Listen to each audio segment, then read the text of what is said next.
आज हम आपके लिए लेकर आए हैं एक ऐसी किताब की कहानी जिसने लाखों लोगों की सोच और जिंदगी को बदल दिया है। हम बात कर रहे हैं रॉबर्ट कियोसाकी की बेस्ट सेलर किताब रिच डैड पुअर डैड की। ये किताब आपको पैसे की समझ, फाइनेंशियल एजुकेशन और अमीर बनने की मानसिकता को गहराई से समझने का मौका देती है। इसमें दो डैड्स की कहानियां हैं, एक अमीर डैड और दूसरे गरीब डैड। दोनों के विचार और फैसले किस तरह से उनकी आर्थिक स्थिति को प्रभावित करते हैं, यही इस किताब का मुख्य संदेश है। इस वीडियो में हम आपको रिच डैड पुअर डैड के 6 सबक, सबसे जरूरी सिद्धांत और प्रेरणादायक कहानियों को हिंदी में सरल शब्दों में समझाने जा रहे हैं। अगर आप अपनी आर्थिक जिंदगी को बेहतर बनाना चाहते हैं तो ये वीडियो आपके लिए एक गाइड की तरह काम करेगा।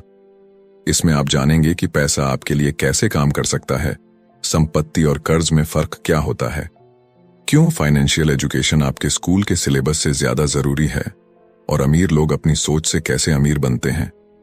यदि आपको वीडियो पसंद आए तो इसे लाइक और शेयर करें और हमारे चैनल को सब्सक्राइब करना ना भूलें, क्योंकि हमारा लक्ष्य है कि हम आपको वो ज्ञान दें जो आपकी जिंदगी को एक नई दिशा दे सके। चलिए अब बिना देरी के शुरू करते हैं इस अद्भुत सफर को और जानते हैं कि रॉबर्ट कियोसाकी की इस महान किताब ने हमें क्या सिखाया है। तो बात ऐसी है कि रॉबर्ट कियोसाकी, जो कि इस किताब के लेखक हैं, उनके 2 पिता थे। उनके एक पिता जो कि पढ़े लिखे और PhD होल्डर थे, मगर जिंदगी भर गरीबी रहे और गरीबी में ही मरे, इसीलिए ना रॉबर्ट उन्हें पुअर डैड कहते थे।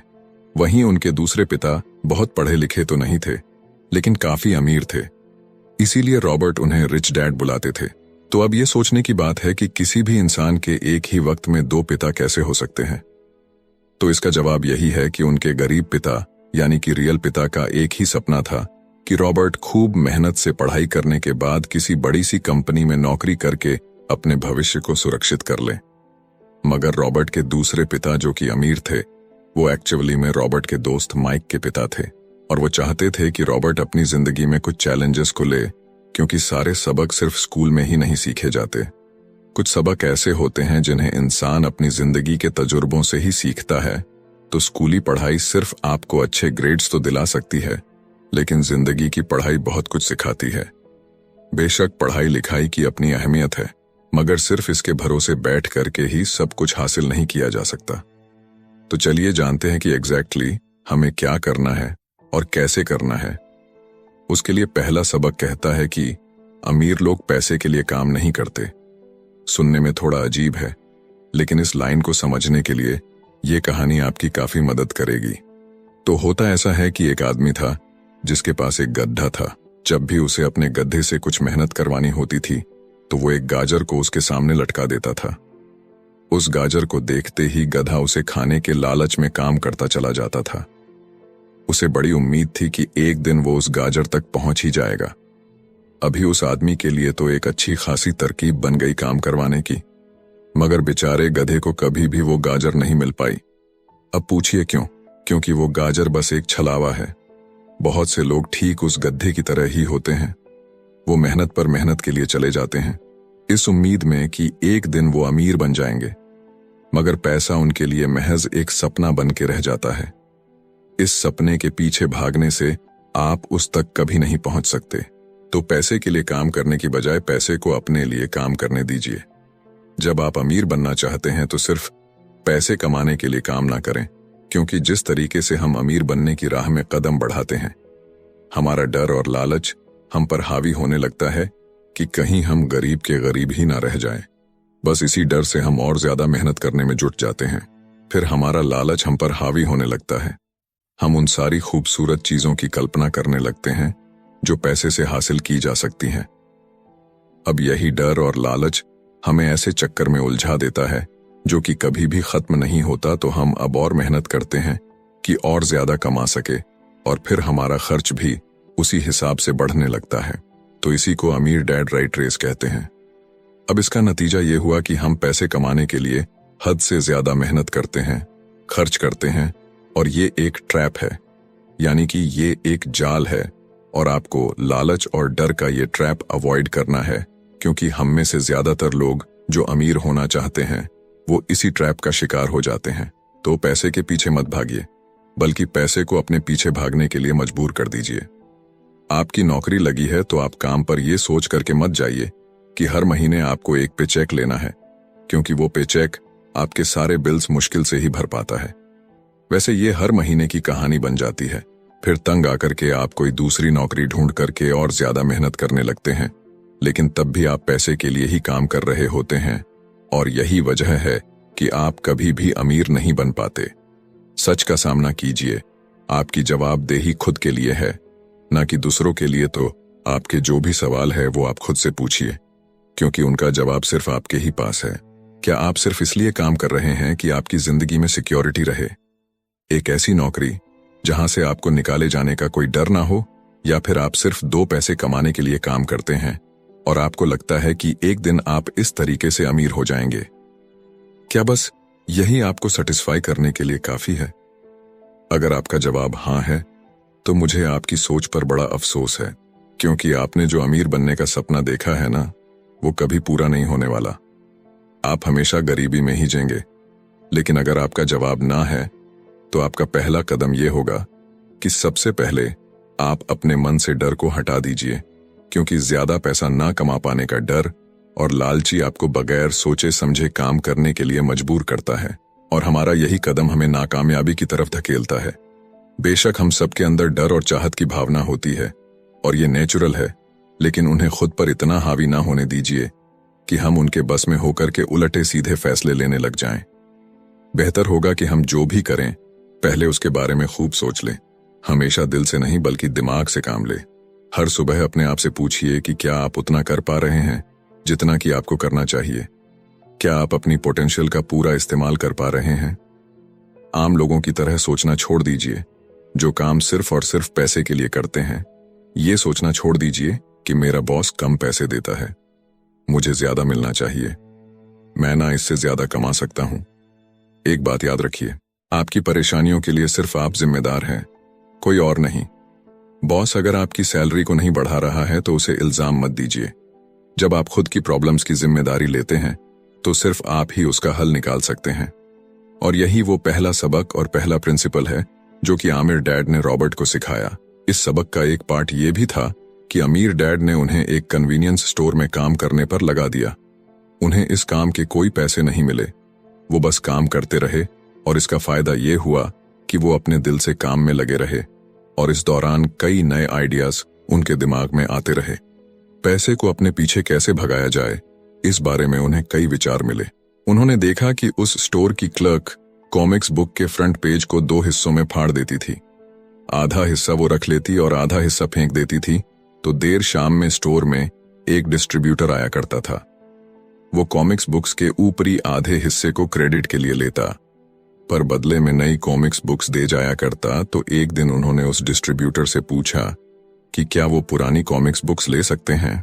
वो इस शर्त पर मान गया कि वो उन कॉमिक्स को बेचेंगे नहीं। ये उनके दिमाग में बिजनेस का एक नया आइडिया था। उन्होंने वो पुरानी कॉमिक्स बुक्स अपने दोस्तों और बाकी बच्चों को पढ़ने के लिए किराए पर देनी शुरू कर दी। बदले में वो हर किताब का 10 सेंट किराया वसूल करते थे। हर किताब सिर्फ 2 घंटे के हिसाब से पढ़ने के लिए दी जाती थी, तो असल मायनों में वो उन्हें बेच नहीं रहे थे। उन्हें उस गैराज पर काम भी नहीं करना पड़ा जहां से वो कॉमिक्स किराए पर देते थे। उन्होंने माइक की बहन को काम पर रखा, जिसके लिए उसे हर हफ्ते $2 दिया जाता। तो एक ही हफ्ते में उन्होंने $9.5 कमाए, और इस तरह उन्होंने सीखा कि पैसे को खुद के लिए काम करने दो, न कि आप पैसे के लिए काम करो। तो इसी के साथ अब आगे है दूसरा सबक, जो कहता है कि फाइनेंशियल लिटरेसी क्यों सिखाई जाए। कहने का मतलब यह है कि 1923 यानी कि 1923 में एज वाटर बीच होटल शिकागो में एक मीटिंग हुई। दुनिया के बहुत से लीडर और बहुत ही अमीर बिजनेसमैन इस मीटिंग का हिस्सा बने। इनमें से थे एक बहुत ही बड़ी स्टील कंपनी के मालिक चार्ल्स शवाब और सैमुअल इंसुल, जो कि उस वक्त की लार्जेस्ट यूटिलिटी प्रेसिडेंट थे, और बाकी कई और भी बड़े बिजनेसमैन। तो इस मीटिंग के 25 साल बाद इनमें से कई लोग गरीबी से मरे, कुछ ने खुदकुशी कर ली, और भी कईयों ने तो अपना दिमागी संतुलन तक खो दिया था। तो असल बात यह है कि लोग पैसे कमाने में इतने मशगूल हो जाते हैं कि वो ये खास बात सीखना भूल जाते हैं कि पैसे को रखा कैसा जाए। आप चाहे जितना मर्जी पैसा कमा लें, उसे बनाए रखना असली बात है। और अगर ये हुनर आपने सीख लिया तो अब किसी भी आड़े टेढ़े हालात, जो अक्सर कहा जाता है कि कोई इमरजेंसी आ गई या कोई अड्डी आ गई या कोई बुरा वक्त आ गया, तो आप उसका सामना आसानी से कर लेंगे। या हो सकता है कि अगर आप ठीक तरीके से प्लानिंग करें तो बुरा वक्त आए ही ना। वैसे लॉटरी में मिलियन जीतने वाले लोग कुछ सालों तक तो मजे से जीते हैं, मगर फिर वापस उसी पुराने हालात में पहुंच जाते हैं।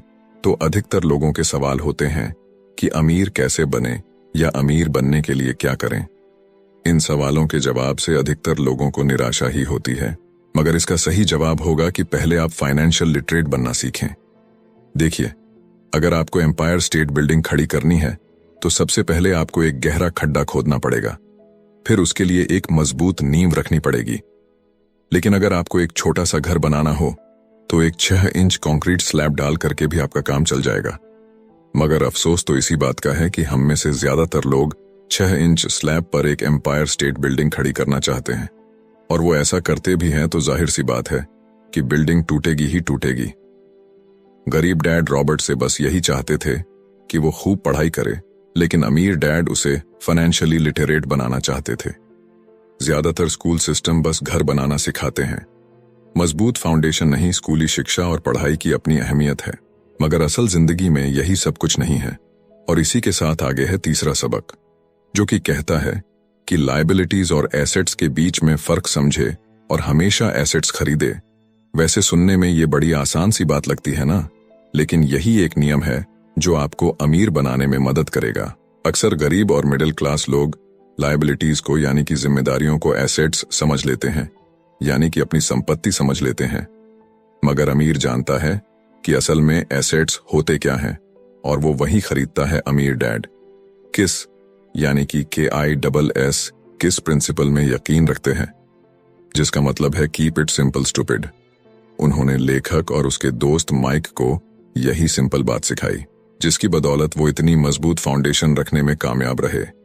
इसी की यही सिंपल बात है कि लायबिलिटीज यानी कि अपनी जिम्मेदारियों और एसेट्स यानी कि संपत्ति के बीच में फर्क को समझे और एसेट्स खरीदे।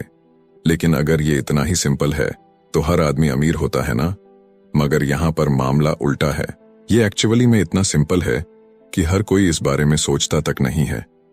लोगों को लगता है कि उन्हें लायबिलिटीज और एसेट्स के बीच में फर्क पता है, मगर उन्हें सिर्फ लिटरेसी के बारे में मालूम है, फाइनेंशियल लिटरेसी के बारे में नहीं। मतलब ये कि इनकम स्टेटमेंट को प्रॉफिट और लॉस का स्टेटमेंट मानकर चलना चाहिए। इसका सिंपल सा मतलब है कि इनकम यानी कि आपके पास कितना पैसा आया, और एक्सपेंस यानी कि आपके पास से कितना पैसा खर्च हुआ। बैलेंस शीट एसेट्स और लायबिलिटीज के बीच बैलेंस बताती है। बहुत से पढ़े लिखे अकाउंटेंट को भी ये पता नहीं होता है कि आखिर बैलेंस शीट और इनकम स्टेटमेंट कैसे एक दूसरे से जुड़े हैं। और अगर हम इस बात को समझना चाहें तो एसेट्स वो चीजें होती हैं जो आपके लिए पैसे कमाने का काम करती हैं। मान लीजिए आप कोई घर खरीद करके उसे किराए पर देते हैं, तो उसी किराए से आप वो लोन भी चुका सकते हैं जो आपने घर खरीदने के लिए लिया था। अब घर भी आपका हुआ और उससे मिलने वाला किराया भी। इसके उलट लायबिलिटीज आपकी जेब से पैसे खर्च करवाती है, जैसे कि घर खरीद करके उसमें रहने से आपको कोई किराया नहीं मिलने वाला।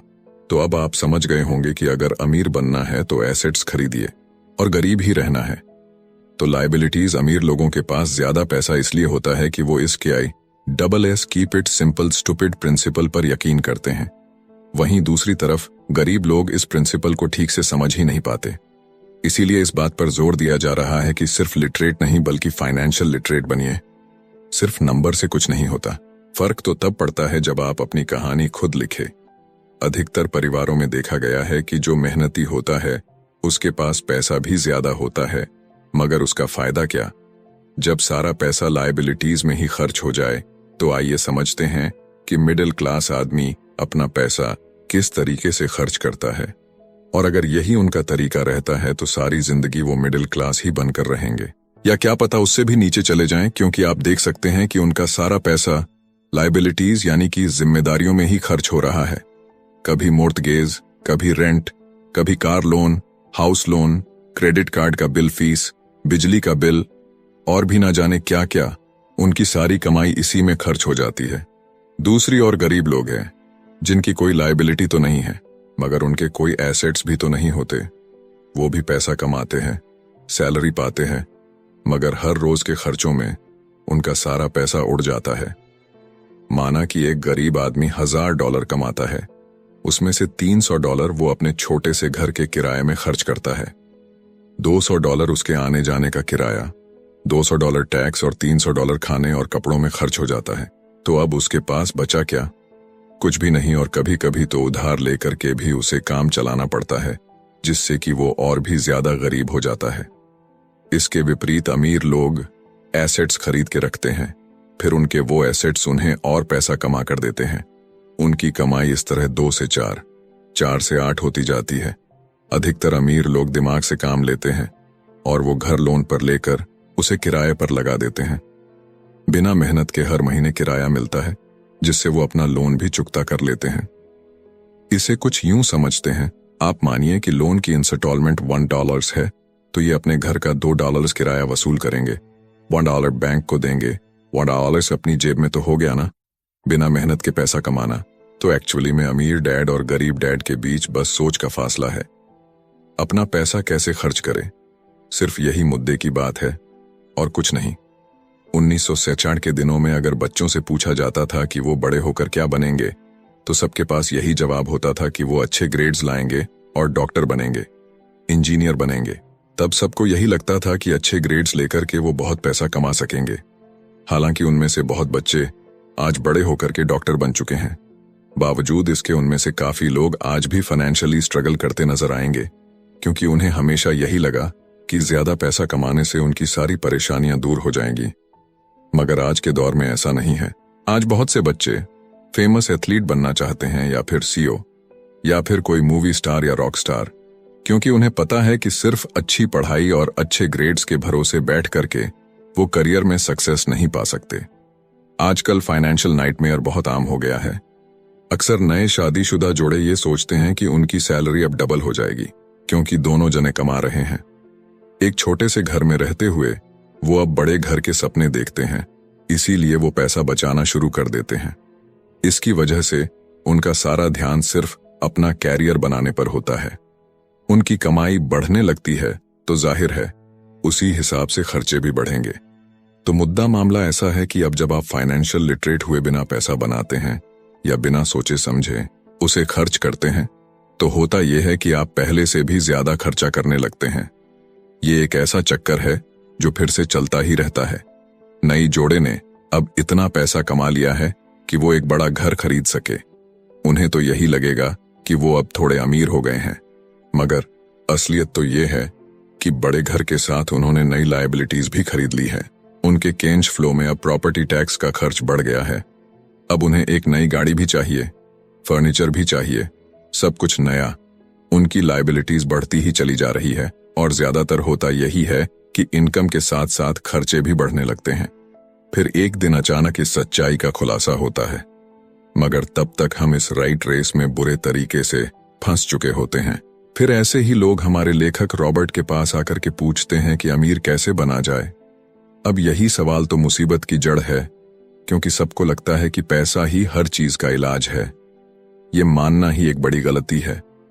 उनकी समस्या ये नहीं है कि वो ज्यादा पैसा नहीं कमा रहे, बल्कि ये है कि जो कुछ उनके पास है उसे हैंडल कैसे करें। वैसे एक कहावत है जो यहां पर लागू होती है, जब तुम खुद को एक गहरे गड्ढे में पांव तो और खोदना छोड़ दो। क्योंकि ज्यादातर लोग पब्लिक स्पीकिंग से घबराते हैं। मनोचिकित्सक यानी कि साइकेट्रिस्ट का मानना है कि लोग इसलिए घबराते हैं क्योंकि उन्हें रिजेक्शन का डर होता है, औरों से अलग होने का डर होता है। लोग हमारे बारे में क्या सोचेंगे या हम पर वो कहीं हंसेंगे तो नहीं, बस यही सोचकर कि ज्यादातर लोग पब्लिक स्पीकिंग से दूर भागते हैं। वो वही करना पसंद करते हैं जो सब कर रहे होते हैं। ऐसे लोग खुद को भीड़ का हिस्सा बना करके संतुष्ट हो जाते हैं।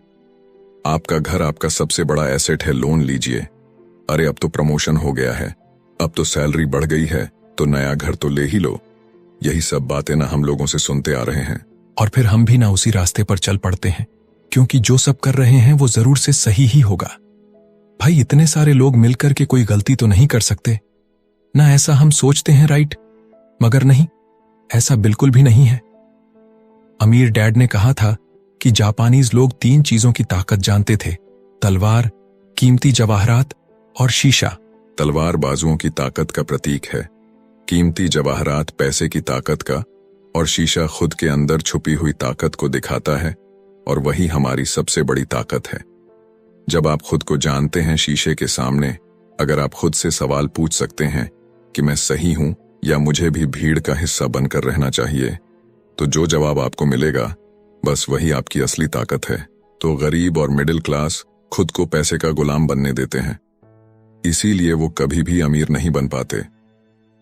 16 साल के रॉबर्ट और माइक अमीर डैड के साथ हर उस मीटिंग में जाया करते थे जो वो अपने अकाउंटेंट, मैनेजर्स, इन्वेस्टर और एम्प्लॉयज के साथ रखा करते। यहां एक ऐसे अमीर डैड देखने को मिलते हैं जो पढ़े लिखे नहीं हैं, जिन्होंने 13 साल में ही स्कूल छोड़ दिया था, मगर आज वो मीटिंग कर सकते हैं और अपने नीचे काम करने वाले पढ़े लिखे लोगों को ऑर्डर देते हैं, उन्हें बिजनेस के टिप्स समझाते हैं। एक ऐसा इंसान जो भीड़ का हिस्सा नहीं बना, जिसने रिस्क लिया और जिसने लोगों की परवाह नहीं की, जिससे ये डर नहीं था कि लोग उसके बारे में क्या सोचेंगे। इन मीटिंग्स का नतीजा ये हुआ कि लेखक और उनका दोस्त दोनों स्कूली पढ़ाई में मन नहीं लगा पाए।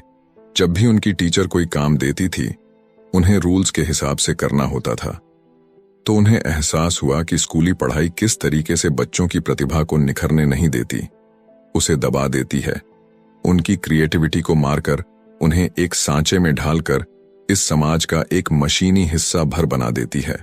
और उन्हें टीचर की इस बात से भी इनकार था कि अच्छे ग्रेड्स लाकर के ही सक्सेसफुल और अमीर बना जा सकता है। वैसे एक दिन रॉबर्ट की अपने गरीब डैड से बहस हो गई। उनके पिता का मानना था कि उनका घर उनके लिए सबसे बेस्ट इन्वेस्टमेंट है, मगर वो एक रेड रेस में भाग रहे थे। उनकी इनकम और खर्चे बराबर ही थे, उन्हें पूरा करने के लिए उनके पास एक पल की भी फुर्सत नहीं थी। यही बात रॉबर्ट उन्हें समझाना चाह रहे थे कि उनके पिता के लिए वो घर एसेट नहीं बल्कि लायबिलिटी है। घर पर उनके पैसे खर्च हो रहे थे, बदले में मिल कुछ नहीं रहा था। ये बात उनके गरीब डैड नहीं समझ पा रहे थे। तो बस यही फर्क था गरीब और अमीर डैड के बीच में। खैर, उनकी बहस तो चलती रही। उन्होंने अपने गरीब पिता को बताया कि अधिकतर लोगों की जिंदगी लोन चुकाने में ही निकल जाती है। जिस घर को वो खरीदते हैं उसके लिए वो 30 साल तक लोन भरते हैं, फिर एक और बड़ा घर लेते हैं और अपना लोन रिन्यू कराते हैं। अब घर की कीमत भी उसी हिसाब से बढ़ेगी या नहीं, ये निर्भर करता है। कुछ लोग ऐसे भी हैं जिन्होंने घर खरीदने के लिए एक बड़ी रकम ली थी, जितनी घर की कीमत नहीं थी उससे ज्यादा कर्ज उनके सर पर चढ़ गया।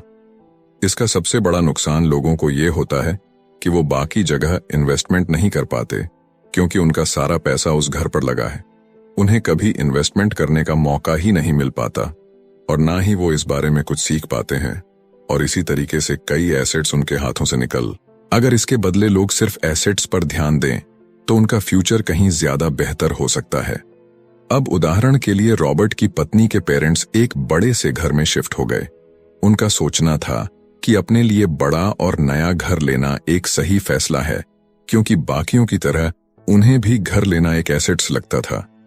अगर वो ये जान करके हैरान रह गए कि उस घर का प्रॉपर्टी टैक्स $1000 था, ये उनके लिए बहुत ही बड़ी कीमत थी, और क्योंकि वो रिटायर हो चुके थे तो इतना पैसा टैक्स के रूप में भरना उनके रिटायरमेंट बजट के बाहर था।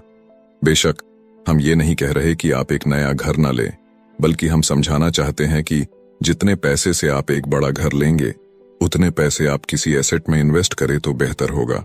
आपका एसेट आपके लिए कमाई करेगा और कुछ ही समय के बाद आपके पास इतना पैसा होगा कि आप आसानी से मनपसंद घर ले पाएंगे, और वो भी बिना किसी लोन के। तो अब सवाल ये है कि अमीर और ज्यादा अमीर क्यों होते रहते हैं, वही मिडिल क्लास आगे क्यों नहीं बढ़ पाते? इसके पीछे भी ना एक वजह है, और कारण एकदम सिंपल है। अमीर एसेट खरीदते हैं जो कि उनका पैसा दुगना करता रहता है। उस पैसे से उनके सारे खर्चे मजे में निपट जाते हैं, और मिडिल क्लास क्या करते हैं, वो तो बस महीने की एक तारीख का इंतजार करते हैं। जब उनकी सैलरी आई तो सारी की सारी सैलरी तो खर्चों को पूरा करने में खत्म हो जाती है, तो इन्वेस्टमेंट कहां से होगा? और फिर जब सैलरी बढ़ती है तो उस पर टैक्स भी बढ़ जाता है, और उसी हिसाब से बाकी खर्चे भी, और फिर अंत में वही राइट रेस चलती रहती है।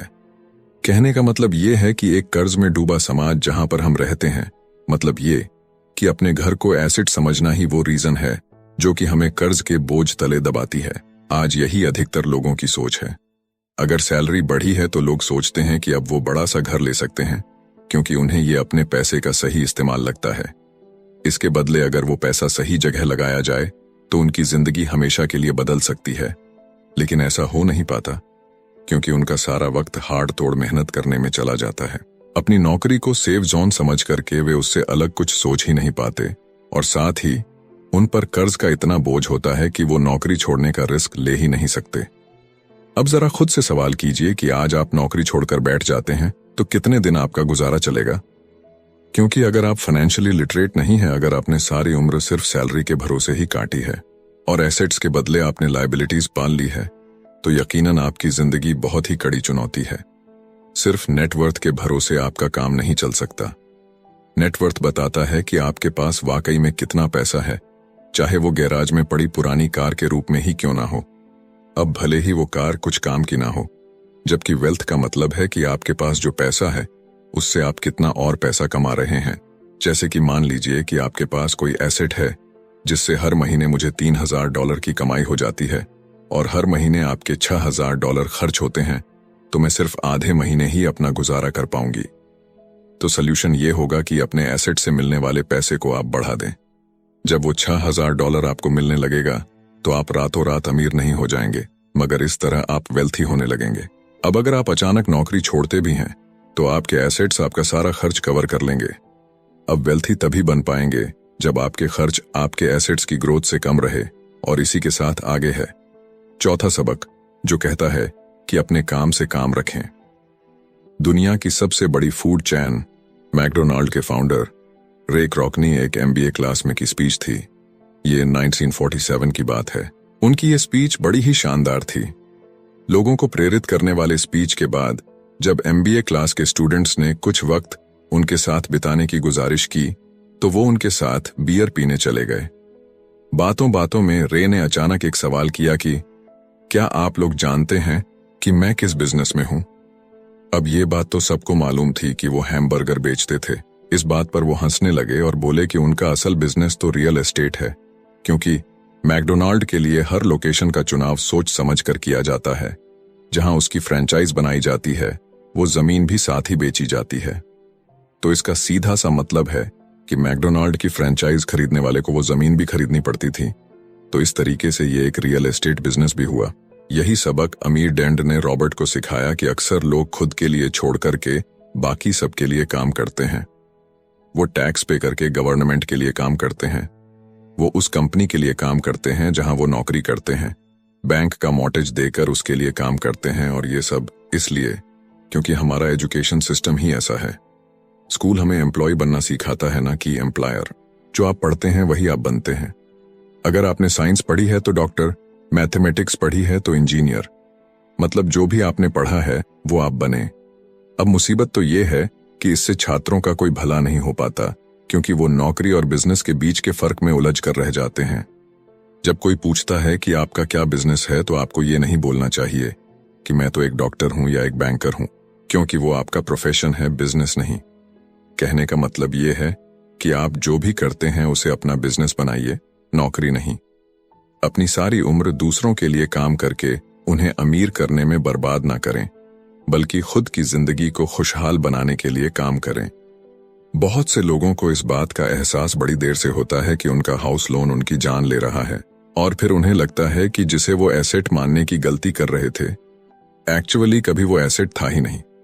जैसे उन्होंने कार ली तो उससे जुड़े तमाम खर्चे उनकी लायबिलिटीज बन गए, तो उनकी मुसीबतें शुरू हो जाती हैं। इसीलिए तो हम एसेट कॉलम पर इतना ज्यादा जोर दे रहे हैं ना कि आपकी इनकम कॉलम पर।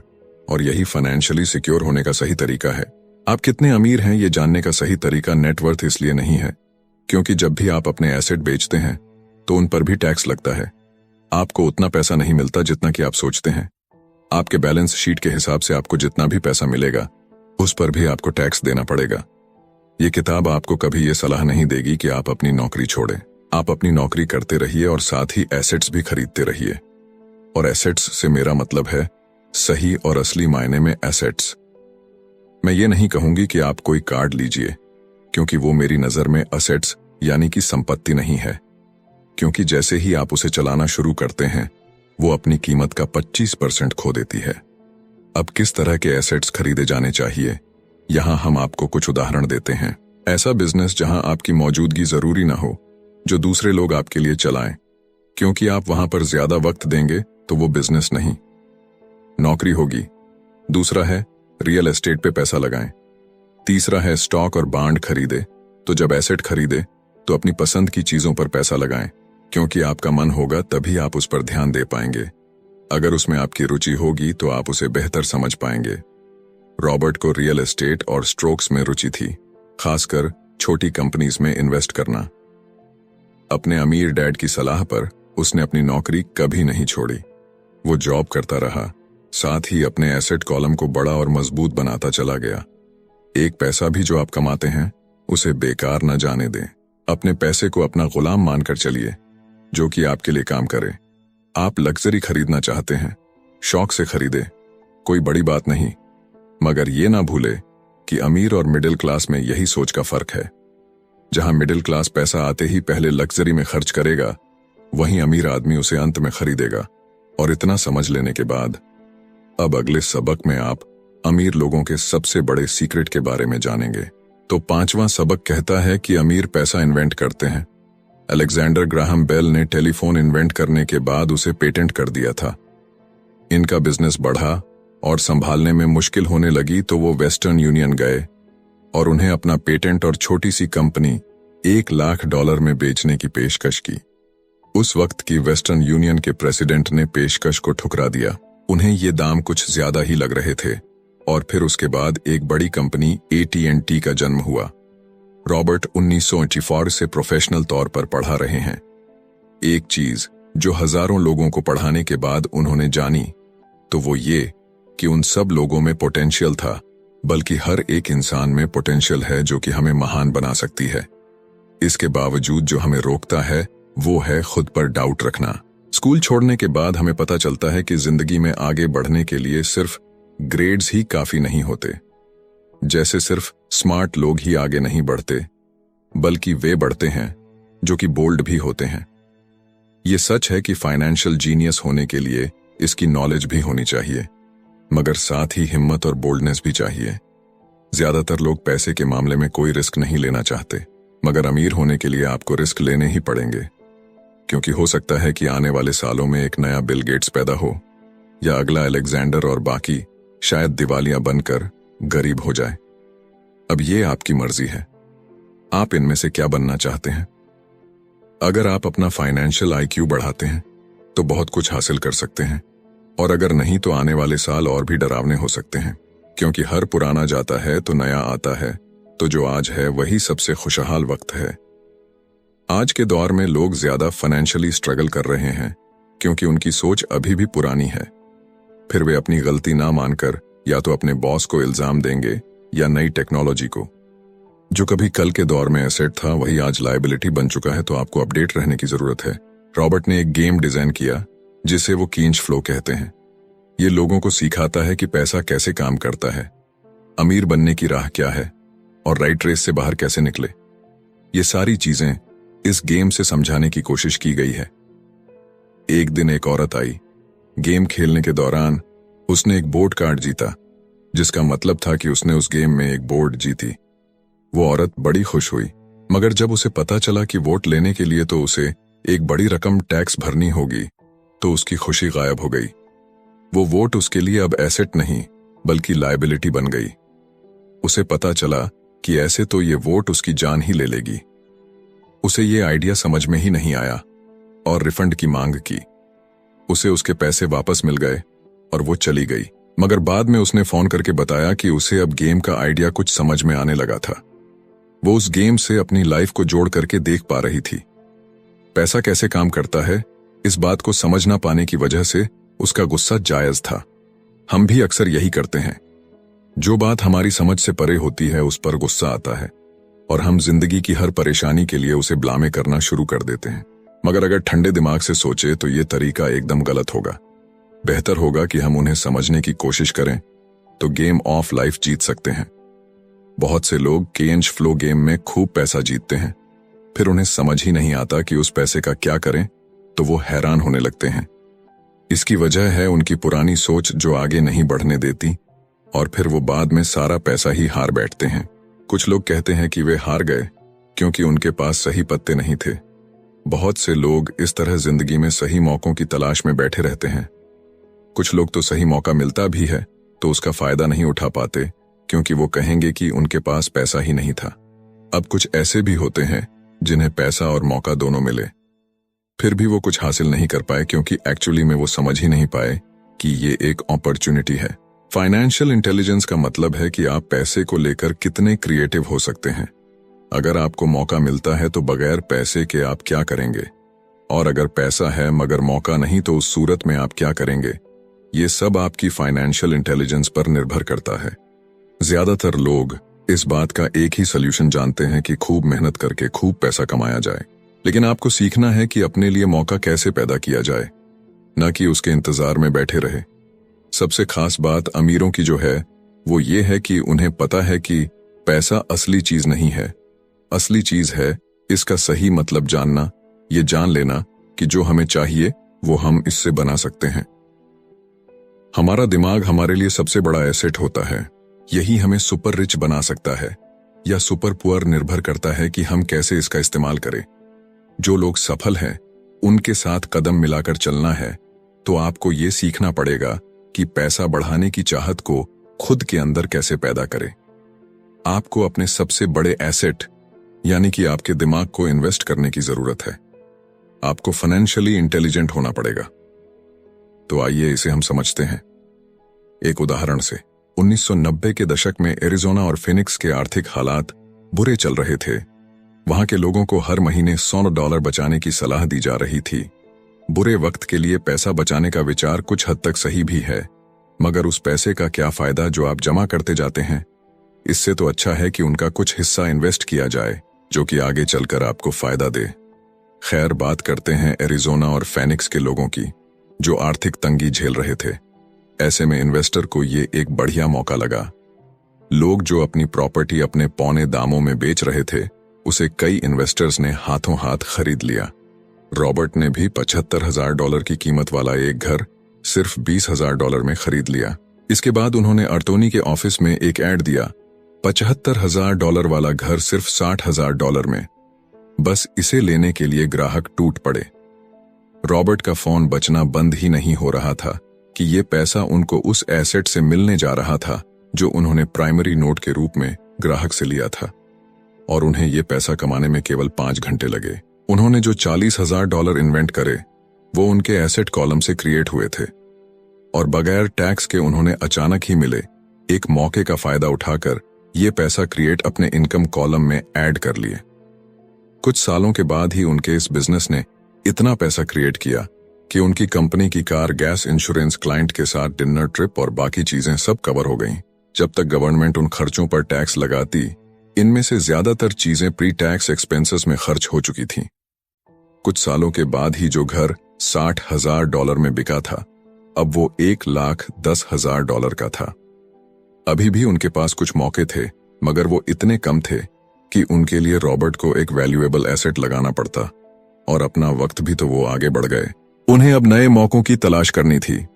अब आप एक सवाल खुद से कीजिए, मेहनत करना भी बहुत मेहनत का काम है। 50% टैक्स भरिए और बाकी बचाइए।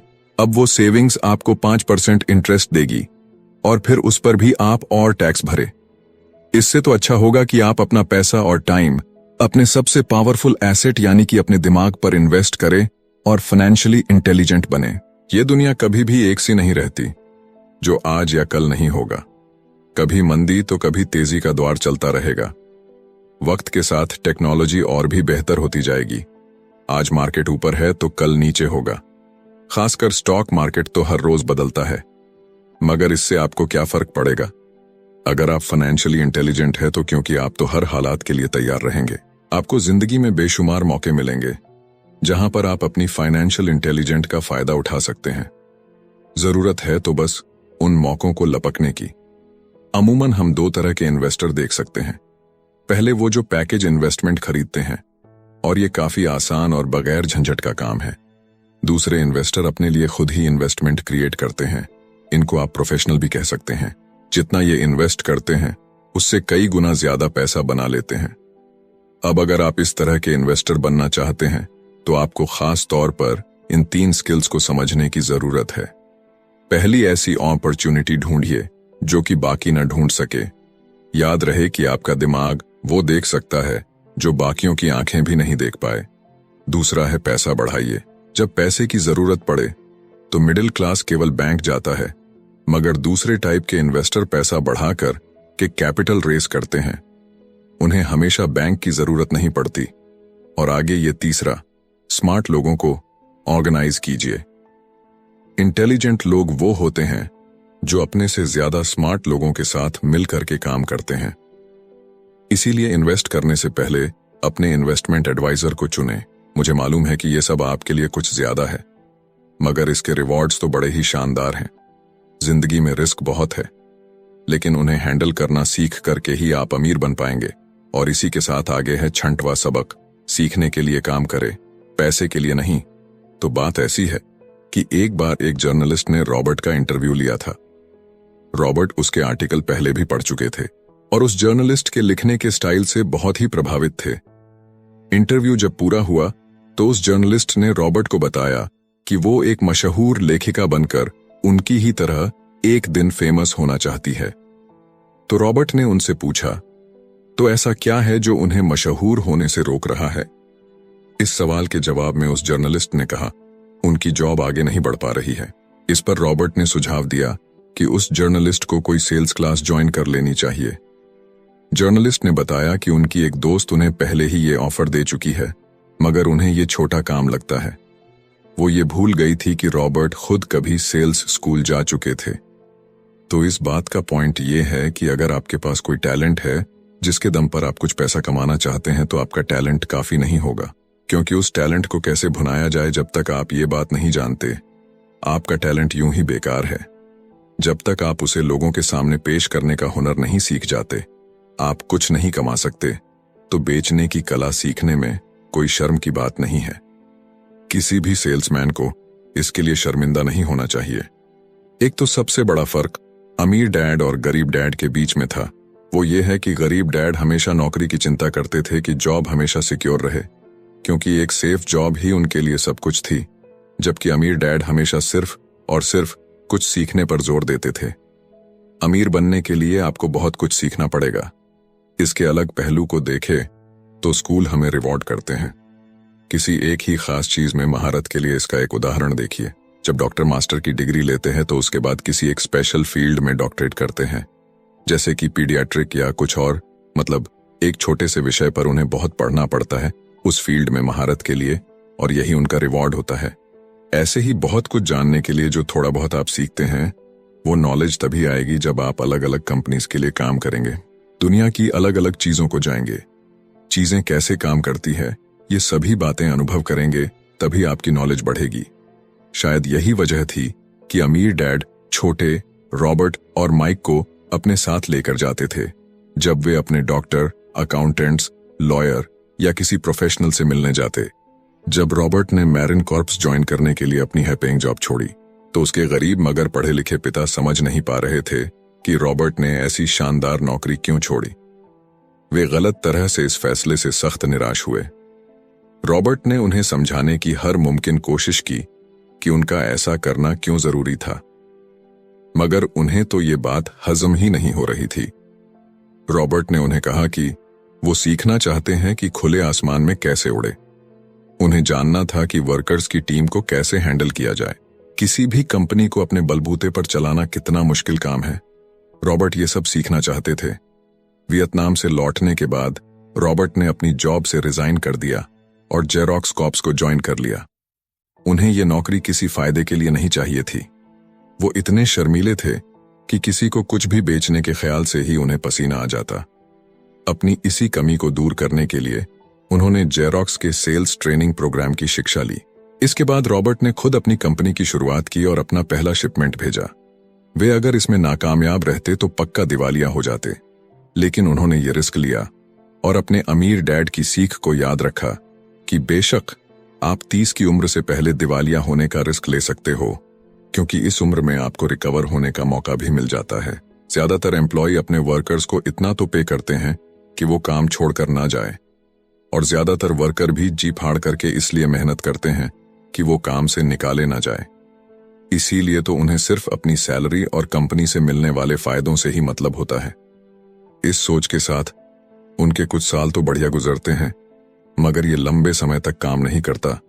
तो क्यों ना आप वो सब कुछ अभी सीखें जो आप सीखना चाहते हैं, इससे पहले कि आप कोई एक खास प्रोफेशन अपने लिए चुने, क्योंकि अगर एक बार आपने अपना प्रोफेशन चुन लिया तो आप हमेशा के लिए उसी में बंध कर रह जाएंगे। तो दोस्तों, इसी के साथ ये समरी यहीं पर समाप्त होती है। धन्यवाद।